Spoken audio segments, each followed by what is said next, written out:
King's secret. I've gotten acquainted with this one maiden, Lady Mildred, from a noble family, a considerable part of the royal court. The lady was getting up in age, maturing, shaping up into a young woman, soon to be wedded, as her parents were looking for a suitable man in the kingdom to take her hand. All the little noble lady needed to do was to wait for her family to arrange the right bridegroom for her, and just let the nature take its course and bring her body to the state of being able to bear children. The upper class doesn't get to marry or love freely. Everything is decided for the next generations to come, and her family had a substantial dowry to offer along with their daughter.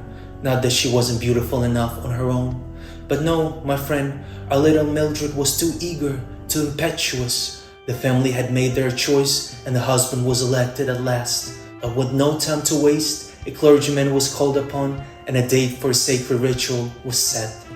With no delay in preparations to the nuptial ceremony, the news hastily spread all over the castle, traveling from one noble's mouth to the next, an announcement making everyone aware of the upcoming joyous affair. Our little Mildred had her chamber's window overlooking the stables where a young boy was tending the horses.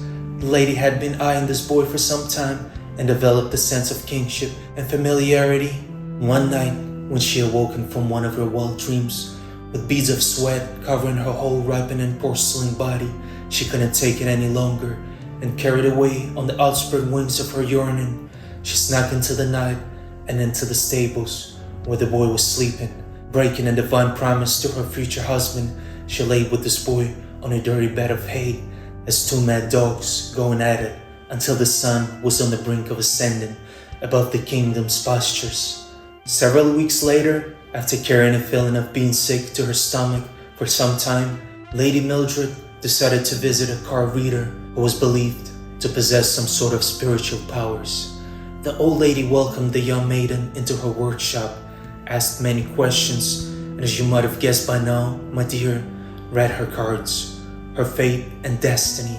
A little lady was told that she's expecting a child, and when Mildred begged at the witch's feet for any remedy to rid her of this problem, the crone gave her a handful of wolfberries and instructed that in 1 day from then, under the light of a full moon, she needs to sneak out of her chamber, go down to the river and consume these berries, every last one of them.